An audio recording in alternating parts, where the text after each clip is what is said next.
stable connection, and Match is not only #1 in first, but second dates, too. Now, here's a free offer for our listeners. Go to Match.com/try for 7 days free. That's 7 days completely free to search, view photos, and connect. This free offer is found at Match.com/try. That's Match.com/try. Match.com/try.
Don't you just love the suspense? 2:05 at KSCO, a beautiful Sunday afternoon, July 2nd, 2017. I'm Jason Struby. We'll get a quick look at your traffic. Let us see. Highway 1, northbound to Santa Cruz.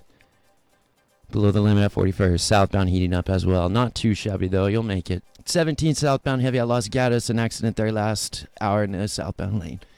101 is a nightmare. Southbound through Morgan Hill and also through Gilroy in both directions. About 4 accidents littered around the Gilroy area in both sides of the roadway. Also southbound to Prunedale. You'll need extra time.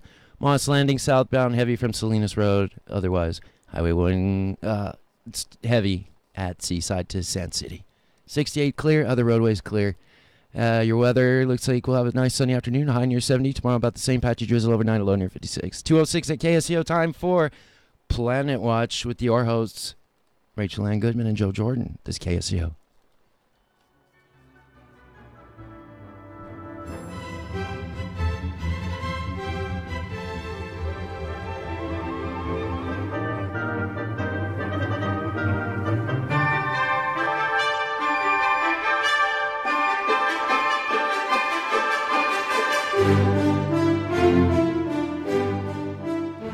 Welcome to Planet Watch, big solutions to Earth-sized problems. I'm Rachel Ann Goodman. I'm Joe Jordan.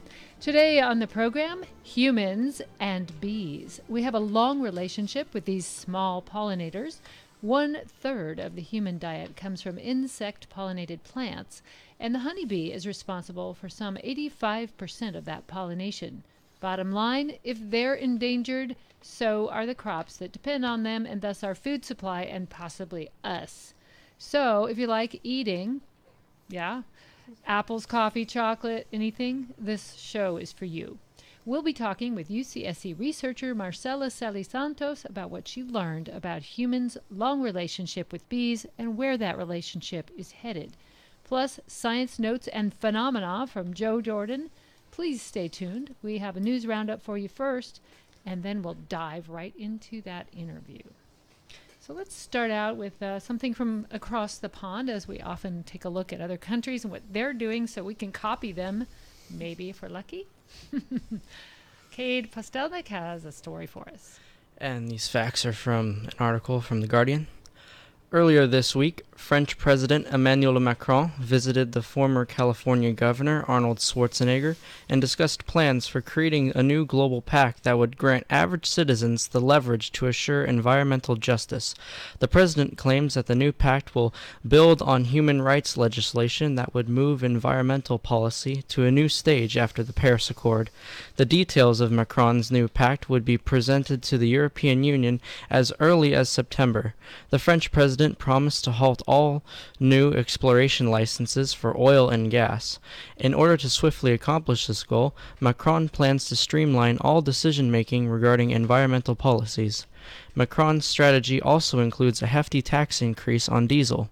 Though the French government faces the daunting task of enacting Macron's bold stance on increasing renewable energy, the payoff would ensure advanced efficiency in French homes and a prompt deployment of zero-emission vehicles. And thank you for that story. Macron. That's how we're supposed to say it. I'm sure of it. I have a very short story that I heard about that's kind of California-centric, or very much so. The Puma Project, which studies mountain lions, has recently done a study where they put sounds of human beings, and in this case, Rush Limbaugh and Rachel Maddow, in a tape recording on a tree and recorded the movements, which they've collared mountain lions in the California hills, to see if they were afraid of humans. And then they just had natural sounds and compared them. And what do you think happened? Well, they're afraid of humans. They went away and did not come back for a long, long time when they heard Rush Limbaugh for sure. But then even Rachel Maddow they didn't like. So that just shows they have A, no taste in media, or B, they're really afraid of humans. And that was the conclusion. The latter was the case. And then when they put natural sounds on, they came right near the recording device and the camera. So if you are paranoid that you're going to get eaten by a mountain lion, keep in mind if you talk a lot on the trail, even to yourself, you're probably safe. And if you're Rush Limbaugh, sadly, you will not get eaten by a mountain lion. You might die of OxyContin overdoses, but you will survive a walk in the Santa Cruz Hills. By the way, we'll get those Puma Project people on this show sometime. There are lots of them right here at UC Santa Cruz, and they'd be more than happy to talk to us about other bigger animals than the ones we're going to talk about today. Which are bees. Caroline King has a story for us this morning. Yes, this is another international story coming from China, who has unveiled its plans to begin on a project called Forest City in an attempt to combat global warming and air pollution. Forest City will stretch over 340 acres and contain more than 70 buildings, including homes, a hospital, 2 schools, hotels, and offices. All of these buildings will be covered with 40,000 trees and around 1 million plants. Eventually, up to 30,000 people will be able to live there, meaning there will be more plant life than human life. The city will be built in southern China along the Lujiang River. The city was designed by Italian architectural firm Stefano Boier Architetti and is estimated to remove 10,000 tons of carbon dioxide and 57 tons of pollutants from the air each year. The plant life will produce an estimated 900 tons of oxygen per year, improve air quality, and regulate temperature. In addition, solar panels will be installed on the roofs of each building and will power the city, while geothermal energy will power air conditioning, making it very sustainable. China is considered the world's most toxic polluter and suffers from massive amounts of smog, causing nearly 1/3 of all deaths in the country. Much research still needs to be done, but construction is set to begin in the year 2020. Fascinating. These ecosystems we're creating for humans and that help the planet. We have another story for you, and it's about the topic that we're checking out today, which is very apropos. It just segues right into our guest who's here and ready to speak with us. And let's hear a little bit about what we're doing to our crops, which may have an unintended consequence. Yeah, it's not the best story about our topic today. The largest study of the controversial pesticides neonicotinoids found that the widely used chemicals are harmful to both honeybees and wild bees. These chemicals, also known as neonics, are usually coated on seeds like corn and soybeans before being planted. Previous laboratory studies have been criticized for giving larger neonic doses than bees would experience outdoors, and other field studies have produced inconsistent results. This study, led by the Center of Ecology and Hydrology, released 3 bee species, honeybees, bumblebees, and solitary bees, across 33 field sites in the UK, Germany, and Hungary, all growing canola seed. The survival of honeybee colonies was reduced by exposure to the insecticides in the UK and Hungary, but not in Germany, where the bees foraged far less on the canola due to a wide variety of wildflowers. This caused them to reproduce, or to have they had more difficulty reproducing, and fewer colonies survive the winter. Another recent study carried out on cornfields in Ontario, Canada, also found that neonics, which are water-soluble, spill over into the surrounding environment, affecting more than just the sprayed areas.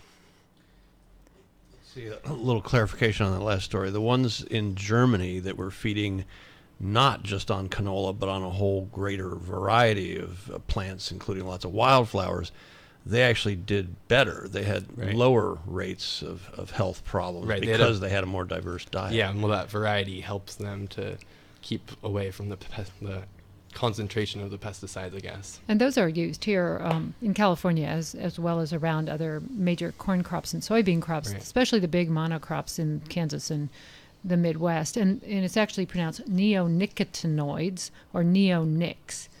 So catch your pronunciation. But it's the main point here being that we're, in order to grow crops, often fed to cattle, our last topic a couple weeks ago, are harming our other food crops' ability to reproduce. It's really scary. There was a couple of attempts to completely eliminate those in the United States, and they failed due to a lot of corporate contributions to politicians. The EU is also considering banning them now. Yeah, and it would be nice for the United States to lead, not follow on that one, but we'll see what happens. And good luck. This and climate, yeah. And meanwhile, we're going to be here now. Oh, what happened to our music? Did you hear it? Oh, well, Jason was asking when we have some music. Hey, listen to this. Put it under our intro to our next guest, because it's very important. Anybody know the title of this? That'll be one of our trivia questions by the end of the show. How about that? Probably you do.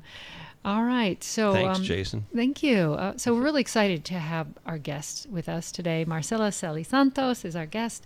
She's from Colombia. She's studying here to get her PhD. She's almost there in environmental studies at UC Santa Cruz.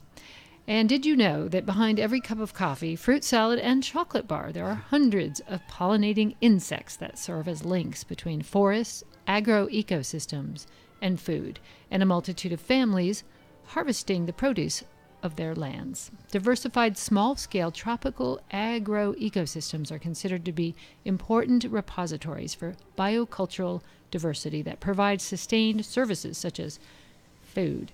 50% of global food production. That's huge. And these small rural populations are super important, populations of humans in feeding the world as well. Both native bees and peasants are essential, but often overlooked contributors to global food security, and they're both threatened.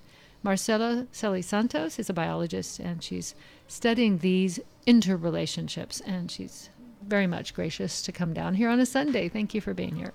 Thank you for having me, Rachel and Joe, and all the interns. And hello, everybody. Thank you for being here. And just to make sure we know our geography here, she's not from the District of Columbia, which is spelled with a U-M-B, but she's from Colombia, O-M-B, whose capital is what? Starts with a B. A B! Be here Bogota. She was there then. Now she's here with us. So how did you get interested as a researcher, and where did this relationship in your interest begin for you? Well, when I was studying biology as an undergrad, I was actually doing something completely different. So I was studying how frogs get to choose breeding sites for their tadpoles. But during my studies, I got to different places, and I went to several farms in which I could see that they harbor high levels of diversity, and people have really close relationships with beings inhabiting those lands, well, non-humans inhabiting those lands. And so I got curious, and in my research I got to work in a natural national park, and I could see some of the troubles between people and what we call wilderness, and how we don't get those divides in farms, for example.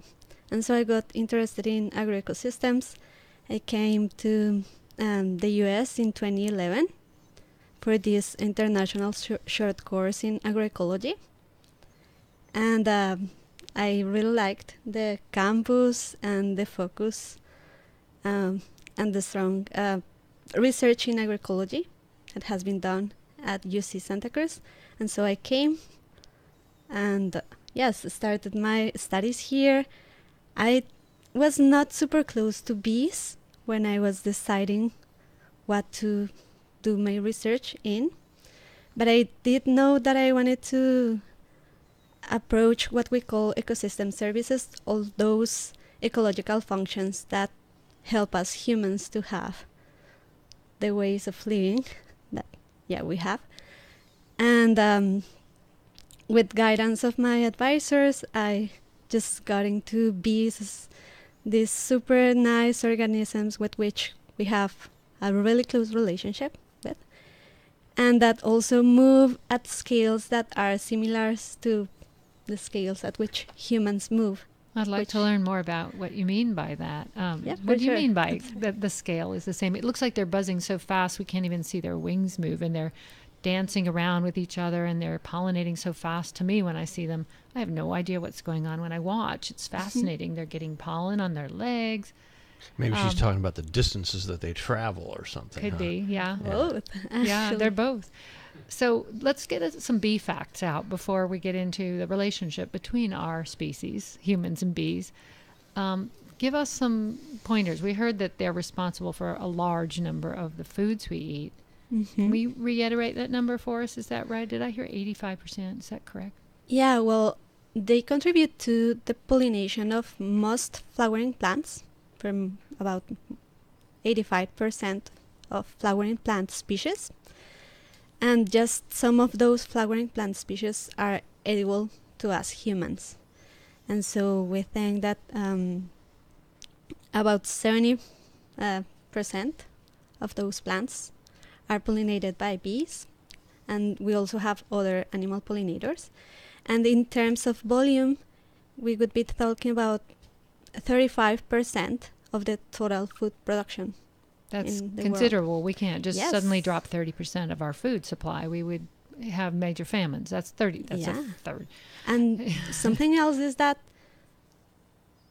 35% concentrates also a lot of micronutrients that are essential for our foods and that are not in those foods that don't require bee pollinators. And so if we were having diets based on just wheat, for example, we wouldn't be having all of the nutrients we require, like, vitamins, minerals that are in fruits that require bees. So we don't want to say goodbye to fruits, for sure. No. And that's just, if we're only human-centric and worried about losing our crops, that's pretty serious. But you're talking about most other plant life. You can't just get rid of all the other plants that we're not eating and be okay, right? Because that's the entire ecosystem of our planet is based on these pollinators, is what you're saying to me. Yes, exactly. They are cornerstone species, basically. So if we are thinking about how we need restoring a lot of habitats, bees are our ally. All of those flowering trees that perhaps do not benefit us in terms of food production, but in terms of carbon storage and the cycling of different, nutrients or even cycles of water, we need trees too. We need shade. We need lumber. We need a lot of things that sounds like bees provide. I realized we forgot to do our important thing for our listeners here. If you want to interact with our guest and us today during the show, as well as in between the show, but we have this email address that you should use. Get on the computer right now and type us a question. Our Cabrillo interns are watching, and that's radioplanetwatch@gmail.com. So all one word, radioplanetwatch@gmail.com. And while I have the floor here for a second, a couple fun things from what Marcella has just said. She said bees are our ally, and that's a nice pronunciation of ally. They are our ally, but they are up our alley. They're doing things that we need and like. And then also she said agroecology earlier, said it kind of fast. You might not have known, but UCSC has a leading, if not unique, agroecology program, and we'll get some of those people on here sometime. Steve Gleesman, are you listening? And also she talked about wilderness in a way that I've never heard before, but I love it. She said wilderness. I like that. I like that. Just keep saying it like that. Okay, so yeah, that's wilderness. It's wild. We'll take out the ER and say wildness too, because the wildness in the world is what sustains most of the planet. We have domesticated some of it, but not all. And we have domesticated honeybees, but there's a lot of wild bees as well, and you're including all of them in this conversation. So tell us how many species of bees there are, and the European honeybee is just a tiny little fraction of the total bee scene out there, right? Mm-hmm. Tell us more about that. Well, we haven't described many bee species, but we think that there must be more than 20,000. Oh, we were going to have that as a quiz. How many bee species we'll have to do you come think up with there are? another question. Over 20,000. You have to That's pretty name amazing. 20. You have to name 5,000 Right. bee species if you want our prize. What is our prize? We'll figure it out. We also are on Facebook in case you'd like to watch our show. You can see us. Hi. We're here streaming live at zbsradio.com and also on Facebook. If you look up Planet Watch Radio, we have a Facebook page, and there we are streaming. So look us up in those two places, or on KSCO's Facebook. We're all over the place.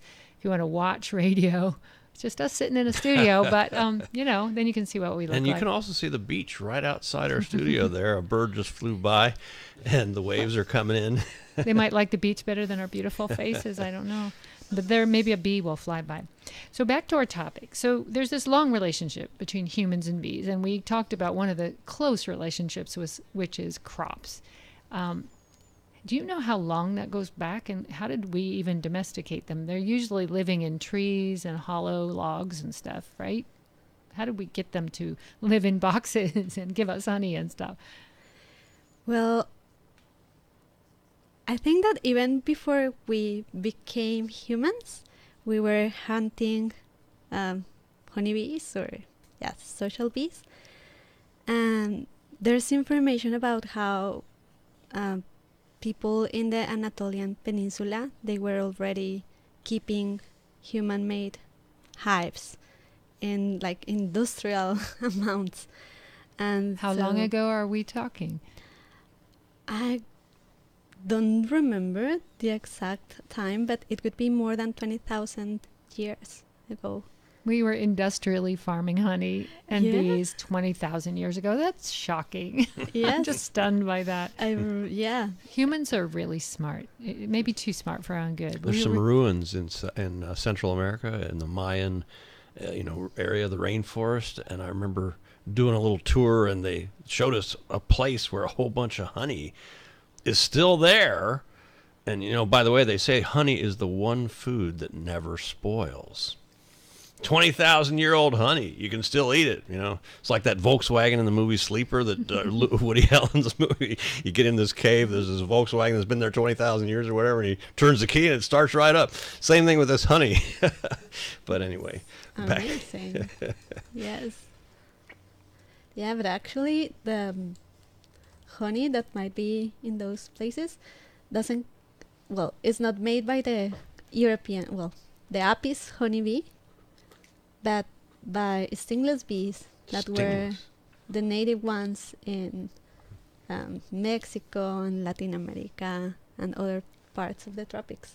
Stingless bees. Now, what's not to like about that? I know beekeepers might like them, but there's a whole culture of beekeeping in this country where home beekeepers have really worked together, and there's a guild here in our community, and I think they're in other communities where they share ideas and teach each other how to take care of them. And of course, what's sweeping through these hives and killing the bees has been a tragedy for both agriculture, but also for home beekeepers who like the honey. It's been kind of crushing for them to be putting so much time in and care, and then just have them be wiped out in a season. I know people for whom that's happened, but maybe that's something you can talk about as well. Is besides those neonicotinoids, do we know what else is? There's some sort of disease killing the European honeybee. Is that correct? Well, I could say it's a convergence of different factors, and it has a lot to do with the bees losing those habitats that they originally used. And so there's a lot of habitat loss and fragmentation driven by industrial agriculture, and that is affecting them a lot because, as we were listening before, their diets, bee diets, have narrowed a lot. And so for us humans, when we don't have a diverse diet, we are weak, and so we get more diseases, right? And there's, for example, this parasite, the varroa mite, that has affected a lot of beehives. I don't really know numbers for the US, but it has been like pretty negative. And I think that between 2012 and 2013, here there were losses of up to 40% of Wow. the hives. Mm. And yes, also in between 2014 and 2015, there were a lot of losses as well. And we're sitting in the food bowl of the world here in California. We grow Yeah. the massive amount of the world's almonds here, as well as avocados and lettuce and strawberries and other things. But some of those pollinated crops do rely on bees. I've seen them bringing these giant hive boxes into the fields, and if those aren't there, they have to bring them farther and farther away. So Colombia, let's migrate from California to Colombia, which is something you do quite often, back and forth. Tell us about your work in these small village agricultural systems and how that relationship is. It's probably not European honeybees, the kind that we're talking about, is it? Or is Kind it? of. Is it? Tell us Yes, more. a How little did you bit. find these villages, and what did you learn when you got there? So, before coming here, I was starting to explore agroecology, and so I took another course that took me to this region in the Andes. It's a small town called Anolaima, and it used to be a honey producer region, actually, in the past, and a coffee producing region. And we have the honeybee since the Spaniards took them by, let's say, the 16th century. But during the 80s, there was this release in Brazil of Africanized honeybees. So-called killer bees, are they? Yeah. Yeah. Actually, let me correct that. That was during the 60s, and we have the Africanized bee in Colombia during the 80s. And so before that, people had this super, super, super close close relationship with those bees, and also with stingless bees that are also social. But when the Africanized bee arrived, there was like this change because they caused a lot of accidents. And so now there's this love and hate relationship with them. What kind of accidents did they cause? I think I know. Go, Joe. What do you think? Not What do you know? stingless bees. Lots of stinging and frenzies and They attacked people and they crashed their cars? Well, or just death from stinging or something. Well, you go. kind of, yes. Before the Africanized bee arrived, people had hives, let's say, 4 meters away from their houses. And they used to listen to the radio, to do everything like in a normal way. And the Africanized bees started to hybridize, like to mix with the former bees that were mild and super friendly with people. People didn't even used to wear beekeeping gear. No hoods, no smoke, no Mm-mm. nothing. Oh my goodness, that's scary to me just thinking about it. But yeah. Yeah, but they were not afraid, and the bees No. did not attack them. But when the Africanized bees arrived, they are way more sensitive to mechanical perturbations, like, sounds, Radio movements. waves. hmm Wow. And so people couldn't tell they were having new guests in their homes. and they were doing the same things. Like, So they wondered, why are friends turning on us all of a sudden? Because they probably looked the same. It's like as if you had a house guest and they look like the same person, but they're really a flesh-eating alien underneath all of that nice exterior. and so yes, kind of that. Like Yeah. they learned about the difference afterwards, but there were a lot of accidents because of that. Like chickens, cows getting killed, Oh, wow. and Wow. Well, on that note, speaking of radio waves, we have a short break, and then we'll be right back to talk more with Marcela Salis Santos about her research on bees and humans and what we can do to save our food crops from extinction. Coming right up on Planet Watch. Stay tuned.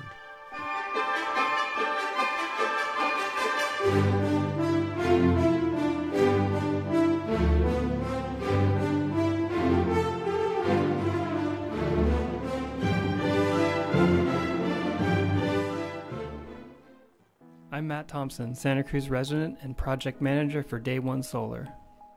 I find Santa Cruz to be such a unique place. You have community-minded residents that really appreciate the beauty that surrounds us. But with that comes a responsibility to protect our natural resources for generations to come. At Day One Solar, we offer clean energy systems that will save you money while you help save our planet. Solar energy now. Day One Solar.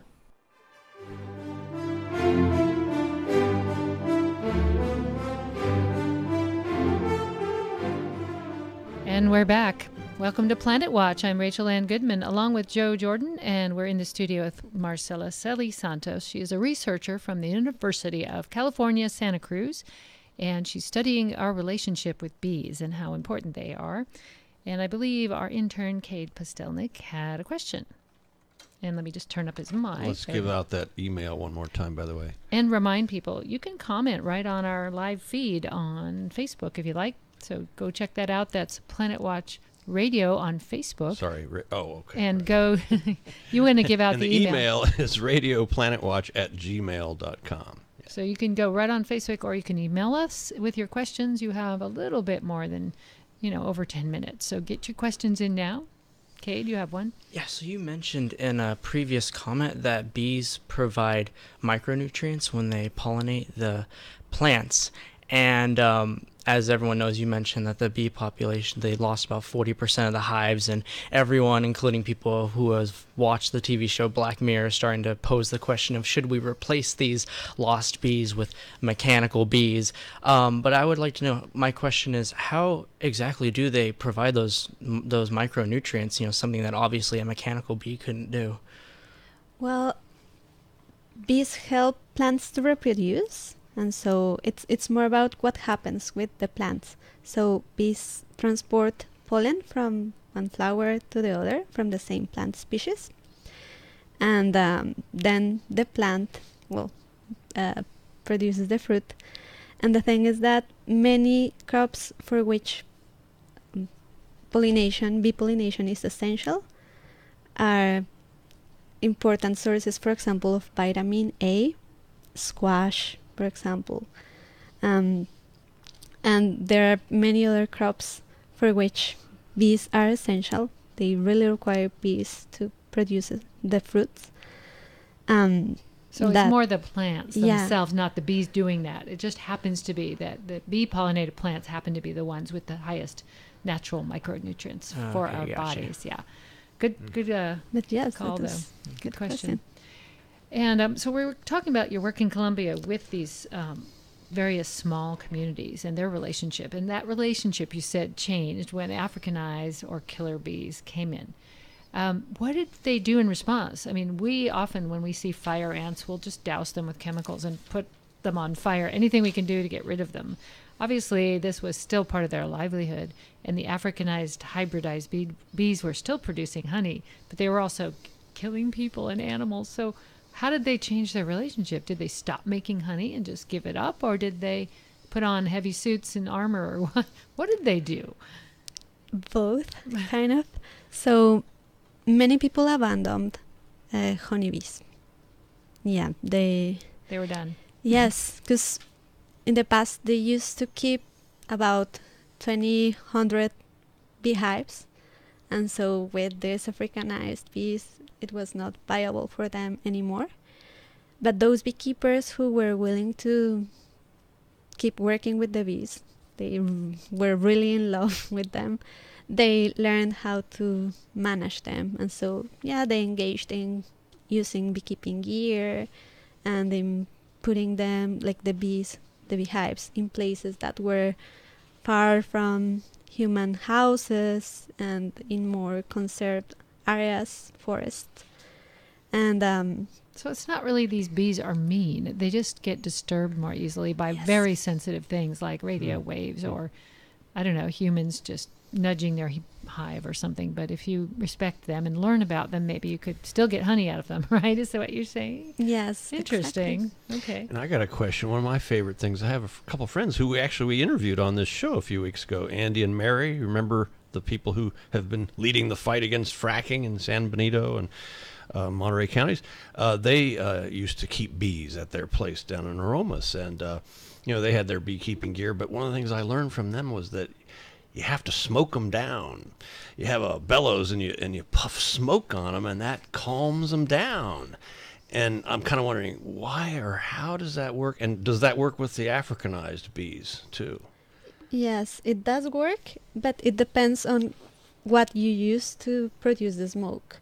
And yes, people have learned, like beekeepers know that, for example, I don't remember the name in English, but you have the corn, what is left after you eat. Cob. Yes. And so that when you burn that, the aroma or the smoke itself calms bees. If you use material coming out of coffee, it wouldn't work, or pasture, like dried pasture, it wouldn't work. Like they have learned what to use to make bees like calm down.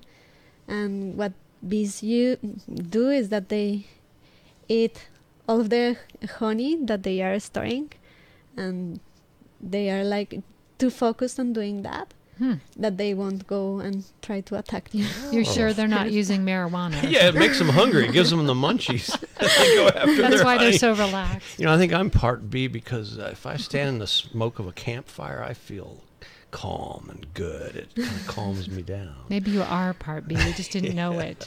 Yeah. There's a really great Roald Dahl short story in which this guy eats royal jelly because it's supposed to make him more virile, and he turns into a bee. It's really frightening, very creepy science fiction story. Roald Dahl, he wrote more than James and the Giant Peach. He wrote... Oh, that guy. Yeah, it's from a compilation called Kiss Kiss Bang Bang, and it's this one story about a guy. He starts growing like chest hair that's slightly yellow and black. And then by the end, his wife is like, I don't know, your eyes look really black and beady. I'm getting scared here. But that's not our relationship to bees, not that close. We're still working it out. So since we are the solution show, and we have a little bit more time for this interview, I wanted to segue into, okay, it's looking fairly dire. There are things we can do. So what are the top 3 things humans could do to improve their relationship to bees? And, tell me if you were king or queen right now, queen bee, what could you do and wave your wand and make this better for all of us, including the bees? I would provide a lot of restaurants for bees. Oh, gardens, you mean, yes. like, or wildflowers. Gardens. So there are bee-friendly plants all of us can plant, is what you're saying. So even just each of us can do something right now by planting a bee garden. Yeah, and for that, it's important that we check what plants we are using, just to make sure we are not planting invasive species or species that might have a negative effect on other plants. And is there a list someone could look up at a nursery and just say, give me bee-friendly plants, and they'd know exactly what to give you? Most times, but again, it's important that you also ask or make sure that they know about species that might be invasive for that place, because that changes from area to area. Okay, sounds like one. Okay, so plant a bee garden. What's the second one? Support agriculture that does not rely on pesticides. Organic agriculture everywhere. Okay, and there's varying arguments that say we could feed the world if we all went organic. We also had a show on that said we could feed the world if even most of us cut down to one serving of beef, every other week. That would solve most of the problems with agriculture. It seems so simple, but multiplied by 7 billion people, Yes. not a small thing. Yeah. And what about number 3? What do you think? Increasing our knowledge about them, like getting to know bees that are around our neighborhoods, how impressive they are, how long our relationships with them go back in time, getting to know them, getting to interact with them, getting like remaking or revitalizing our connections with them. Because when we get to know someone, we really care about that someone. But if we don't, then... Yeah, that's really true. There was a bee drowning in the swimming pool, and I saved it. And I saved it with my hand, and I was hesitating because I thought, well, it could sting me, but it didn't. And then there was a bee drilling in my house, and I thought, I got to plug up those holes. And then I thought, but that's going to kill them. So this is the relationship we're talking about. Tommy, did you have a question for us? Yeah, it's a question kind of about that relationship. I was wondering if there are any bees around us here in California that were like maybe relatives of either those stingless bees that you were talking about, or either the African bees, or just local bees around us, so I can get to know our bees. I don't know about stingless bees. Okay. I think they go up to Mexico. But here there are a lot of native bees. Yeah. I think in California, I don't really know the numbers, but it's about 300 species. That's crazy. And it's actually nice that you go here in Santa Cruz and you walk around those flowering gardens, Yeah. and you can really see different bee species. Yeah, you can. Mm-hmm. Yes. Those giant bumblebees are really cool. They make a love lot of those. noise, and they look like they can't even fly. They're so big and heavy. And they're fun to pet. Yes. They're fuzzy. Yeah, actually, I got something on that for you. Andy, again, told me once, and I have done it many times since, that you can, especially when the honeybees are feeding and on a flower, they're just kind of in rhapsody, and you can pet them. You can pet them. So At night, that's an too. experiment for you to do, you listeners, to do out there. And there is a bee that is endemic to this area. Is that the word for like only here? And it's up near the Moon Rocks area, way up in Bonnie Doon, where Rachel lives. I think it's called the Bonnie Doon solitary bee. Or you remember that? There was a story that came out about this. I don't know, 15 years ago. Well, have you heard of that yet? I've seen their hives. They actually have individual pockmarks in the rocks, in the moon rocks up there, and there's all these drillings. That's what's making them. But you can't see the bees themselves, but there's whole areas that are just pockmarked with circular little whole individual Is that what holes. makes them? They look like craters on the moon? Is that why they call it the Moon tiny Rocks? little- That's why we're not supposed to go there, right? Little Yeah. teensy weensy. Yeah, so don't go there. One of the things we can do is leave them alone, Right. and to be all by themselves. So we have a few more things we want to get to, but is there any final thoughts you'd like to leave us with about bees? That I think we had a nice round of what we can do to save them. Any other thoughts?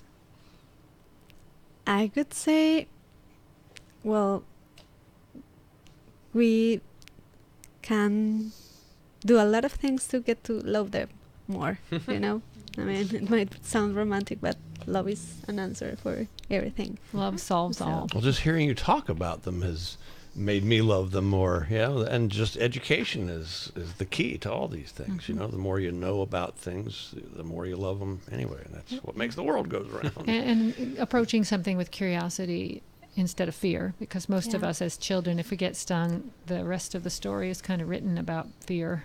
Bees equal fear. But when you think about people who like to drink their coffee with honey, whole different relationship when you realize the bees helped make your honey coffee in the morning. So. Oh, and hey, I'm going to give you all a homework assignment. We talked about this, came over with Rachel and Marcella, and bees do this amazing dance whereby they communicate to other bees in their hive or whatever what's the word for like a cluster, a herd? What's the word for a swarm of bees or whatever? They communicate distances and directions to food by doing this little dance where they're going around. Have you all heard about that? Well, hey, that's a homework assignment for you, is to look up bees dancing and communicating space and time information. Amazing So, they do that. I mean, imagine if you were waving your arms around. Well, it's just like me giving directions. You go left there and you go right. And they're like, what? Something tells me the bees are a little bit better. I think so, because you see them. I have a neighbor who keeps bees, and I see them making a beeline, straight to my garden and straight back. And if you get in the way, you could get hit by them, because they're really on a mission. They're going back and forth all day long. And you can see it's like a traffic jam after a while. There's so many coming and going to the same area, especially when my sunflowers are blooming, because there's so much pollen. So we've made a pact. I get a little bit of her honey, and I grow a lot of flowers. So I have a bee highway between my neighbor Jane and myself. It's very gratifying. Cool. we get a lot out of it, both of us. It's kind of like an airport. I've stood near those, flyways of bees coming and going too. And when they get sick, they pitch the sick ones out of the hive and they kill them. They don't want them to spread the disease. It's kind of like grandma in the snow if you're... No. So they have ways of keeping their hive. Sorry, everyone looked at me. Don't say that. I'm punchy today. But there's a lot to learn about them. And thank you for helping us learn more today. It's been really interesting. And we obviously need to save them to save ourselves. That is true. Yeah. Yes. Again, thank you a lot for having me, and to all of the listeners for being interested in bees. And thank you. And if people want to look up your work, Marcela Celis Santos is her name. Is there a website they could read about this Columbia project? They could, but I don't have the link. Exactly. We'll put it on Facebook. How about that? Good. Okay, Great. so you got to Thank come back to Planet Watch Radio Facebook page in order to find the link to Marcela Celis Santos' work. Yeah, and it's worth saying now, thank you so much for coming on short notice. Marcela, I asked her Wednesday evening of this past week if she would come on, and she was fortunately available. And the reason I want to point this out is this is something that Santa Cruz people should know about. It's a resource, really fun, cool resource available for you for public understanding of science, but also, again, we don't focus so much on local things here. Other communities across the country and the world could do this.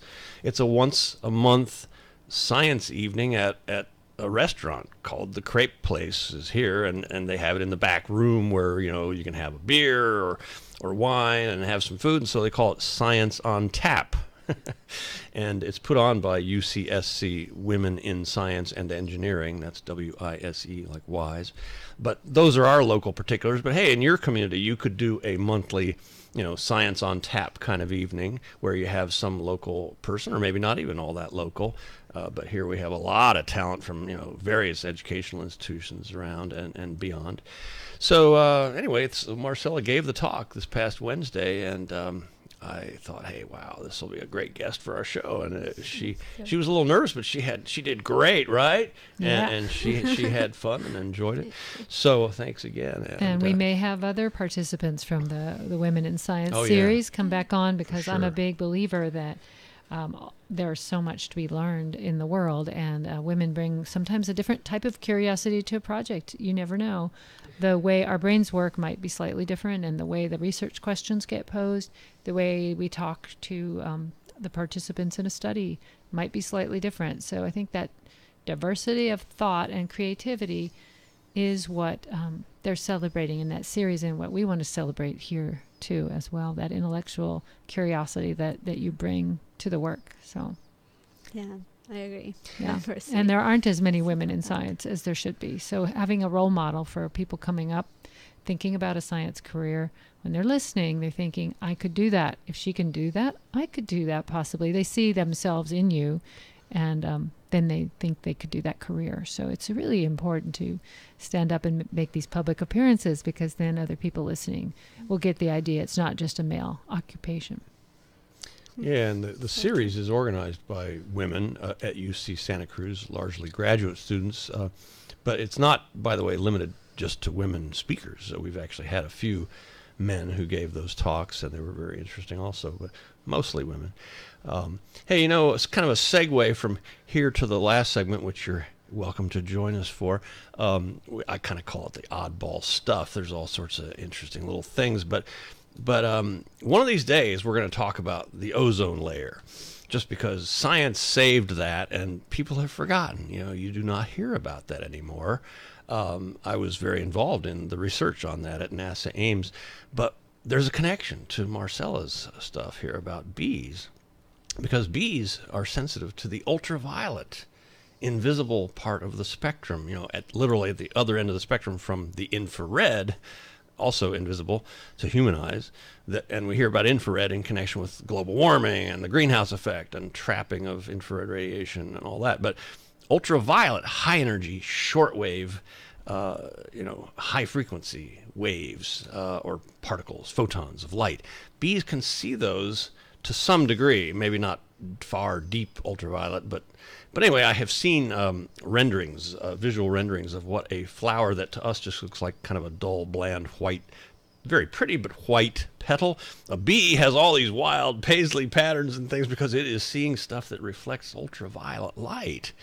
And but one of the problems with the ozone layer, bringing it back to that, is what? Too much ultraviolet radiation getting through the atmosphere and causing, cataracts, human eyes, skin cancer, other things. But what about bees? If they get too much ultraviolet, might their populations be endangered? I talked with Marcella about this the other night, and all we can say is stay tuned. We're going to track down. She wasn't sure what the latest was on. I mean, we've kind of solved that problem by curbing the offending chemicals that were doing a number on the Earth's ozone layer in the stratosphere. But had we not done that so quickly, could bees have been one of the first things to go because of the vision and not being able to find the plants that they need to pollinate, for instance, Interesting question. I'm pretty sure there was research done on that. I meant to try to get to it before this show, but hey, you listeners out there, go look it up. Interns, quick, in the next 5 minutes. We'll get that for next week. A lot of promises made for next time. We should write down what we're promising. But that's a really interesting one. We don't think of that. You said earlier that radio waves might have been having an effect, or any kind of electronics. There were times, my ex-husband was a radio engineer, and sometimes there would be ants, and they were very attracted to the electronics, and sometimes they'd nest in there, and I don't know if bees have the same attraction to electricity, but it was problematic for the humans on that side. We got a couple astronomy things. This show is called Planet Watch. That doesn't mean it's about astronomy, but we're not ruling out planets. And we're talking mainly about this big one that we're all on. Well, actually, it's a little one that we're on, but it seems big to us. And we're protecting, our environment and the human race and all the other creatures like bees is what we're trying to do. Well, anyway, you got Jupiter up there. It was really bright next to the moon the last couple nights. Tonight, the moon's going to be closer over towards Saturn. The moon's about halfway between really bright, fat, white dot Jupiter, and over to its left or east is Saturn. And Saturn itself is closing in on a brilliant orange sparkler little star called Antares, the heart of the scorpion. So you got Saturn and Antares over to the left of the moon tonight.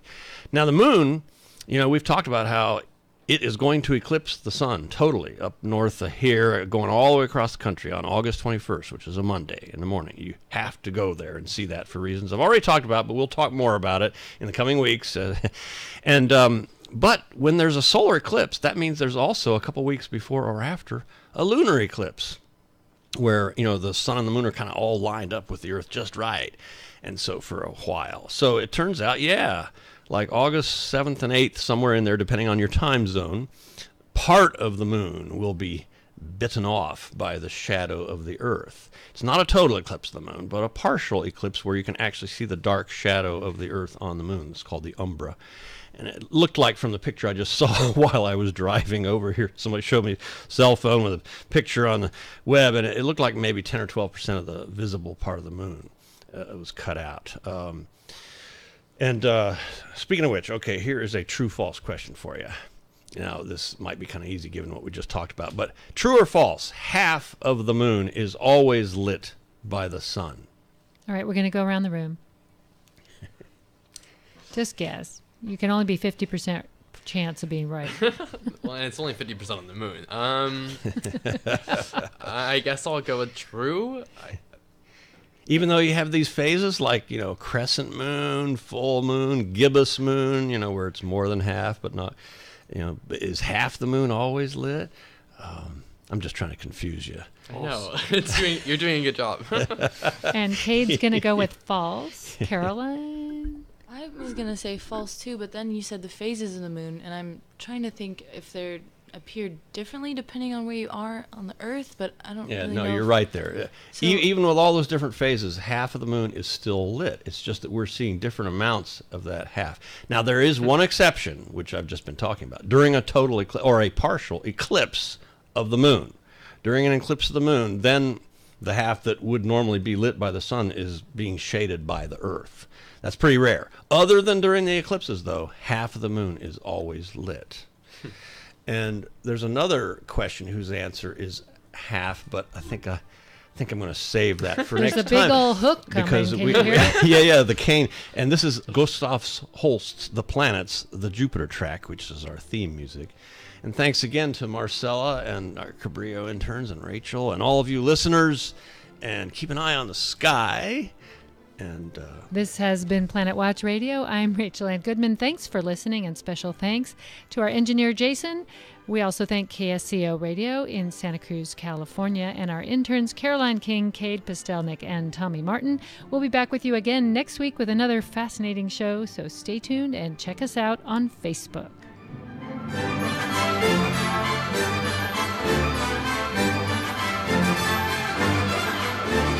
KSCO Santa Cruz.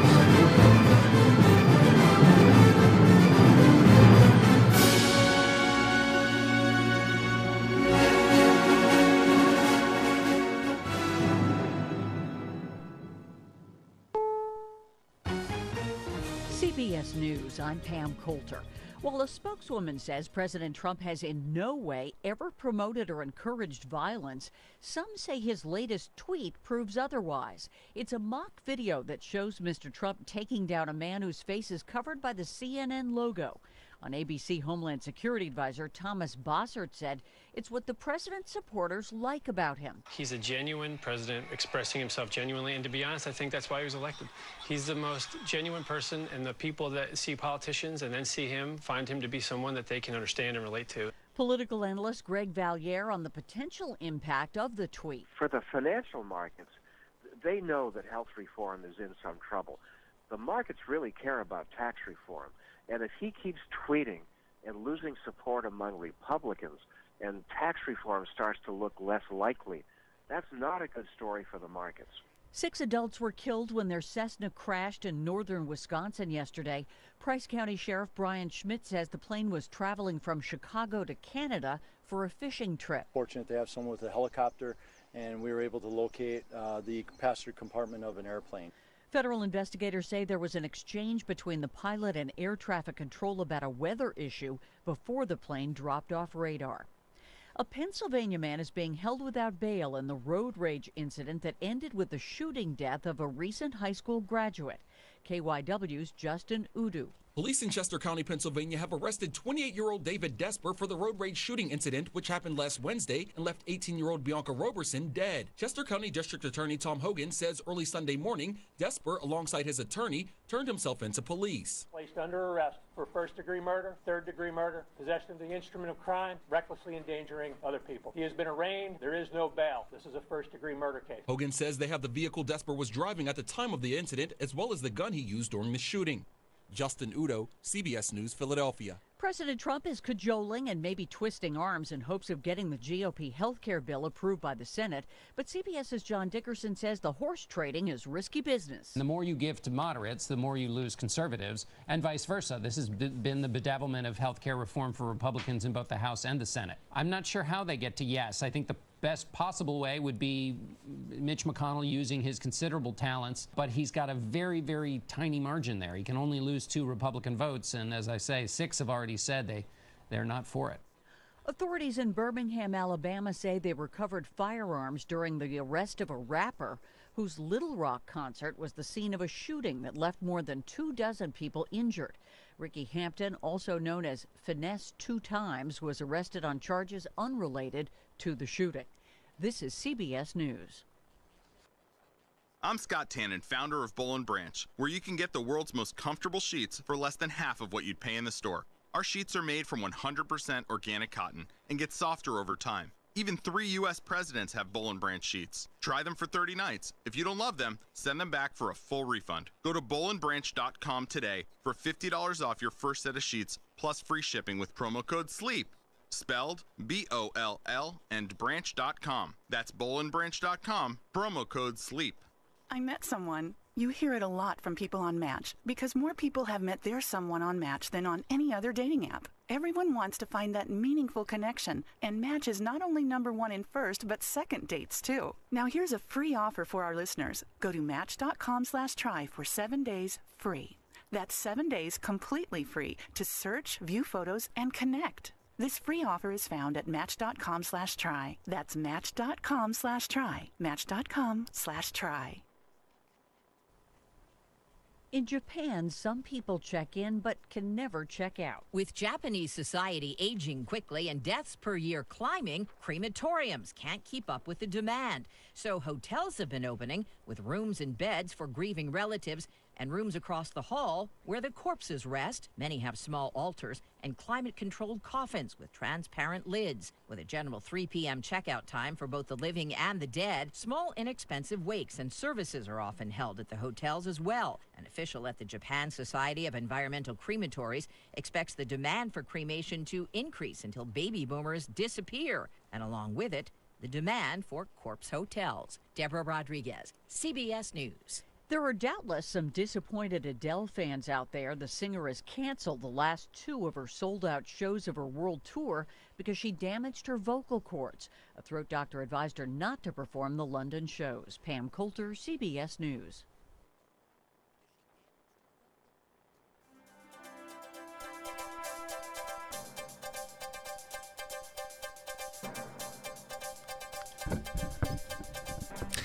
Good afternoon, everybody. You're listening to AM 1080 FM 1041, 1079 San Jose, 95.7 Salinas, KSCO.com.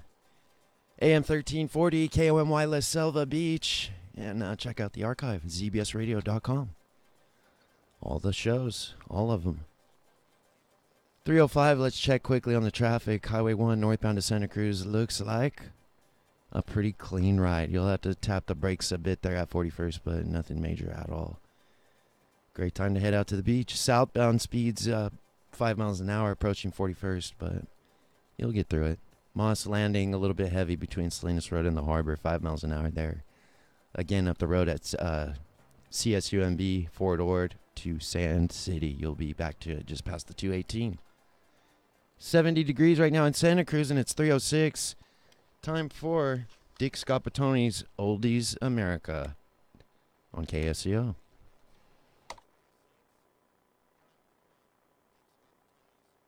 Hi, everyone. It's Dick Scapatoni. Well, I'm happy to tell you that I'm back with a new show called America's Oldies But Goodies, the 60s. It's on every Sunday at 3, and you'll hear me talking with the Box Tops, Jay and the Americans, the Classics 4, the Safaris, and even Burt Ward, who played Robin in the Batman series back in the 60s. Glad you tuned in. Here we go.